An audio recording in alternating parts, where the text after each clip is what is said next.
Are you good? If not, let's get good. This is Spellweaver TCG, and today I am doing a deck tech on a little deck that I like to refer to as Clickbait.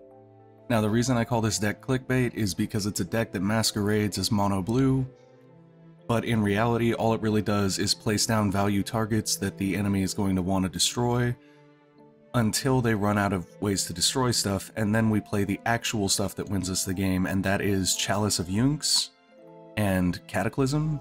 These two together will essentially win us games, in combination with things like Force Wielder. Now the catch to this deck is we play nothing but blue shrines, and the reason we can get away with that is because we run 4 copies of Obelisk of Unity, a ton of draw, and 3 copies of Contraptionist to make sure we can dig those obelisks out when we need them.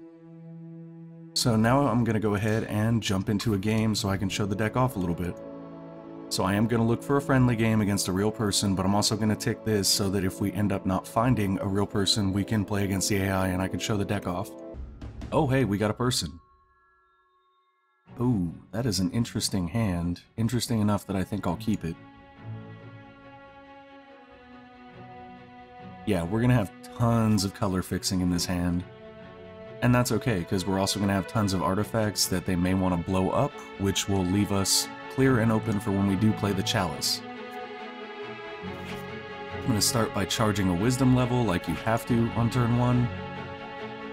And then I'm going to look at what I want to send back. And I may actually send one of these obelisks back since Contraptionist can get one. And I'd rather have some more shrines. There we go. In fact, no, we don't have enough levels to coin into, or not coin. We don't have enough levels for me to Spark of Initiative into Contraptionist, but we do for me to Spark of Initiative into something else. So I'm going to use the Spark of Initiative to get down a Disquisitive Spirit. And we're going to see what this guy does. He's got down a totem. That's definitely not a good thing for us. That totem in particular is kind of a pain because the one problem this deck has is if somebody runs away with it right in the beginning, it can become hard to recover. But honestly, our hand looks pretty good for that. Ooh. This is actually a really nice card in this deck because if all else fails, it gives you a way to put energy onto the Chalice of Yunx without sacrificing creatures. And I think we'll probably just go ahead and drop that. And then I'll throw down Obelisk. The nice thing is, because we played Obelisk, we got the draw that we would have got if this was just a normal Wisdom Shrine. And he has nothing down, so I could attack here, but I'm not going to. Because we're never going to win with this deck by damage, it's just not going to happen. So it's more important that we keep this guy out here so that if he does drop something and haste it, we can block. Because that's the idea. We run 4 of these guys because we want to block, we want to kill them, we want to draw the combo pieces we need. Yeah, this is exactly what I'm talking about. Oh noes. You has killed my Disquisitive Spirit and let me draw cards. Awesome. That is definitely a good card to draw right now. That card is awesome to draw right now. You'll see why when I go ahead and...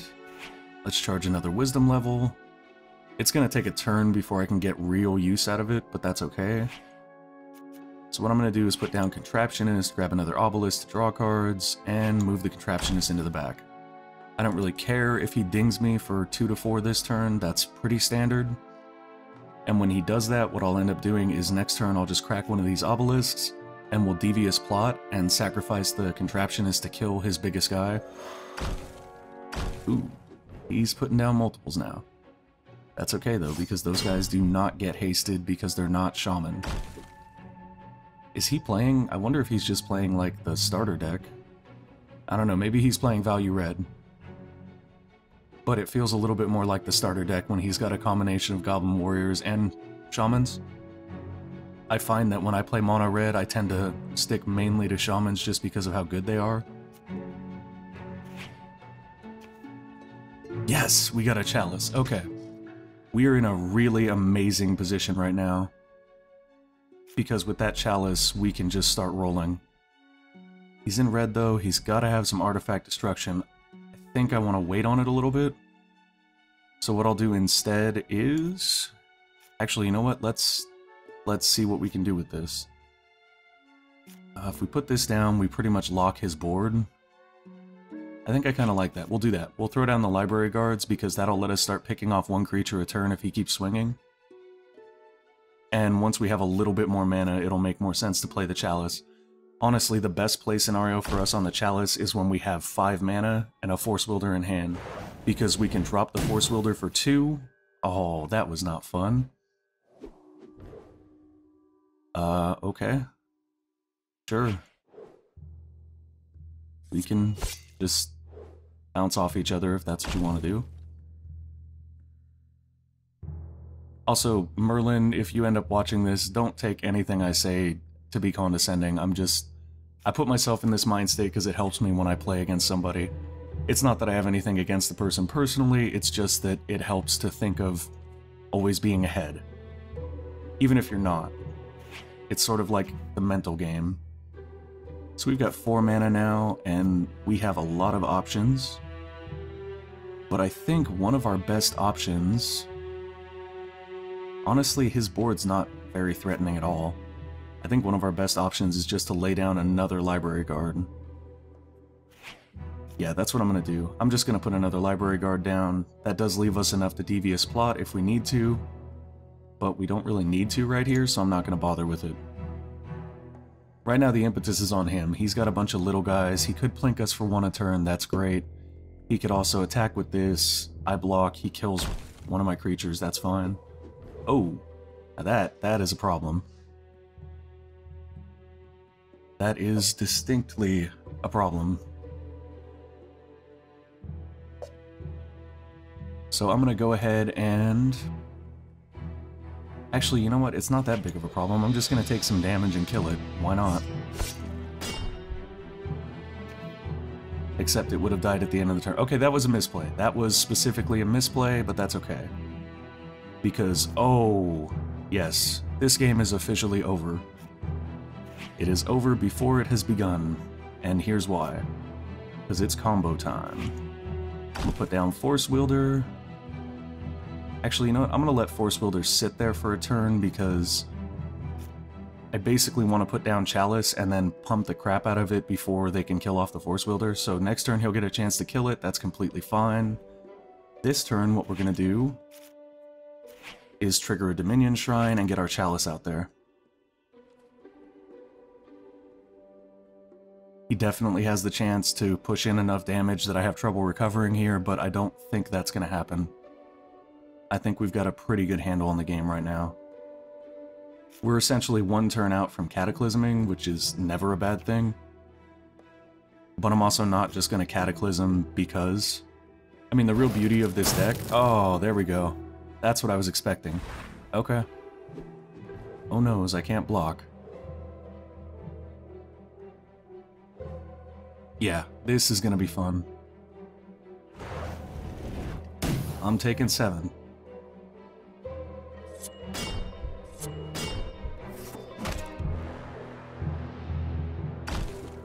Let's see.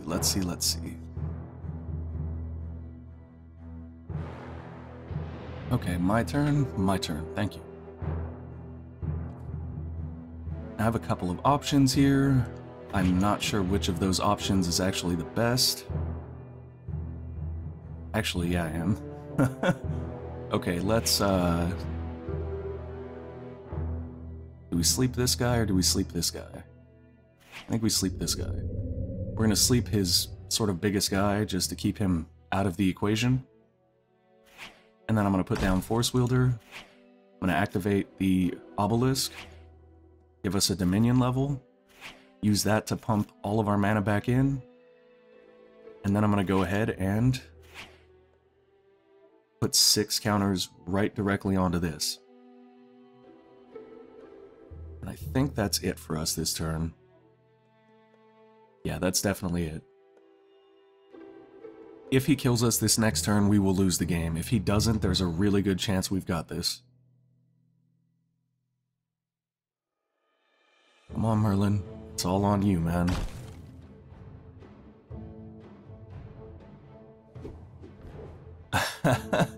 Really? That's the game. Okay.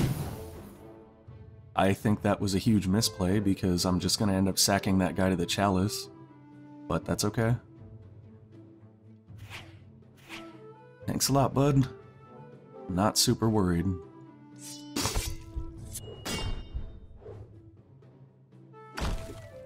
And the real question is, do we want to sack the Force Wielder before the end of his turn so that we gain 8 life next turn?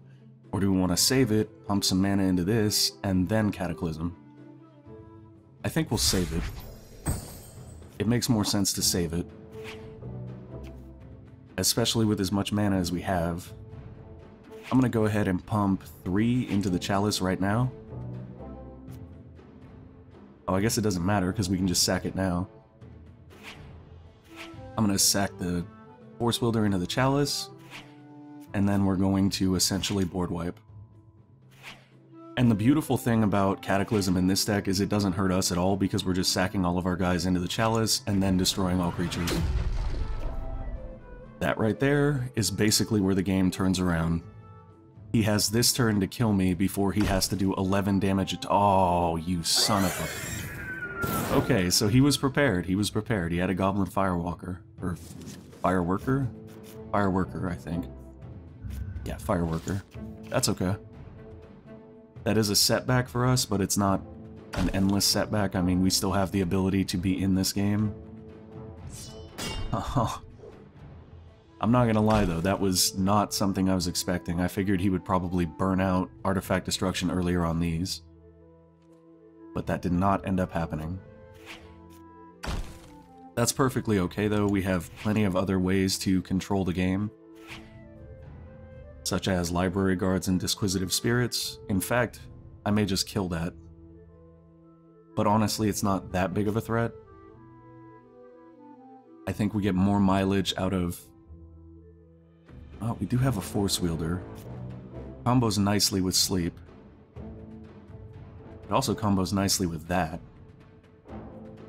Actually, let's do that. That's kind of a funny little thing. Let's play this. And another Disquisitive Spirit, and then next turn I'll use my ability to put another 2 energy onto the Sleep, and that card will essentially be removed from play for as long as I want it. Because if I need to, I can then drop Force Wielder and pump like 8 counters into it and just sort of smile and laugh. Okay, that was a good play. Sort of. Yes, do that, do that. Aw, that was a good play. I am so glad he did that. Yes, commit, commit, commit, commit, commit. Come on. Ah. Okay, that's even better. Thank you. I say no. Thank you for drawing 2. He's down to 1 card in hand, and this is really where this deck stands up. I have so much draw in this deck that if we get to the late game like this, and it's a matter of who's drawing what, I'm always going to have the advantage. The only thing I do have to worry about is these guys and my health. Honestly, my health is really low right now, and that leaves me uncomfortable. I think uncomfortable is a good way to think about it.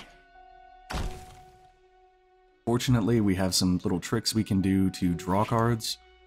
And that's basically what I'm going to do. From this point on, it's just a matter of, okay, how many cards do I need to draw to get the other chalices in my deck?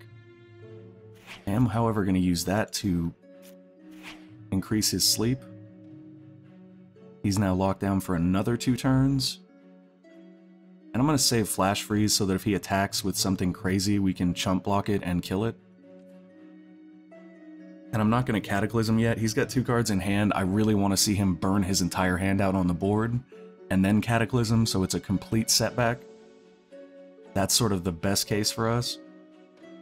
The main thing right now is just keeping enough bodies on the board so that if he drops something with Swift, we can interact with it. Yes! Yes! Yes! He played his whole hand. He played his whole hand. This couldn't get any better for us if it tried. Sure. We'll just go ahead and block there.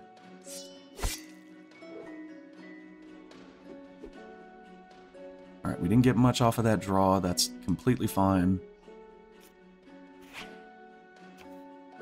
Yes, another flash freeze. That's actually really useful for us right now. How do we want to do this? Do we just Cataclysm? The only thing that makes me nervous about Cataclysming is if we do it, we leave ourselves with no board, and we don't get too much advantage out of it. The question is, could we get more value out of just swinging? He does have this 3-4, that guy's kind of a big threat. No, you know what? I think we get more value just out of swinging. I'm gonna swing there, and here, and I'll probably flash freeze. Actually, I'll just do it now, just to be safe. I'm gonna flash freeze that guy.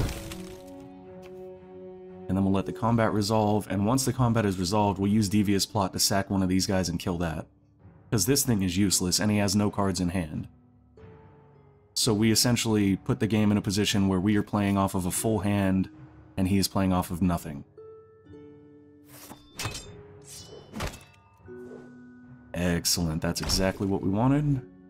And now, I'm going to go ahead and give us that Wisdom, or Dominion level. And throw down Devious Plot. We'll target that guy and sack one of these guys. Totally fine, we're still in a great situation. He literally can't, unless he plays a creature that gives 2 creatures and haste, he literally can't get enough on the board to actually hurt us right now. Yep, that is about what I was expecting.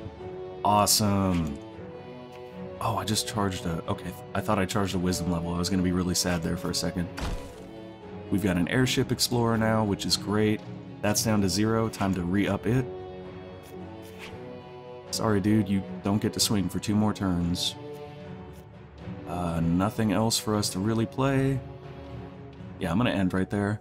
These guys are great, not only because they're awesome defenders. They have 2 speed, which is pretty nominal. They have 5 health, which makes them great for defending. But that draw a card, then discard a card effect is amazing for this deck.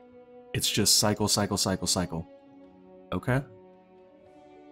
An enemy creature can't block this turn. Okay.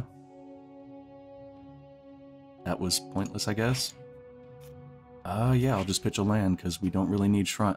I'll just pitch a shrine, because we don't really need shrine. Sorry, old habits die hard. I keep referring to them as land.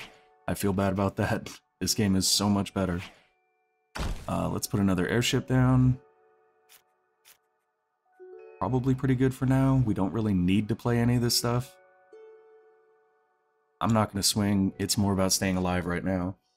I'm surprised we actually haven't pulled another Chalice yet. There's 3 of them in here, and we have 18 cards left, so we should get to one soon. Okay, that's... I see what you're going to do. That's only slightly obnoxious. Oh! Okay. Wow, yeah, I really ate my hat on that one. That one did not go down the way I wanted it to.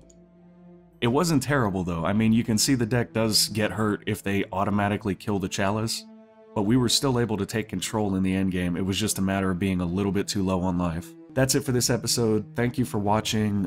Tune in next week. There will be another deck tech. It'll probably be in completely different colors because I like to move around a lot. If you enjoyed this video, go ahead and hit the like button. If you want to be notified when the next one goes up, hit subscribe. Thank you, and keep gaming responsibly.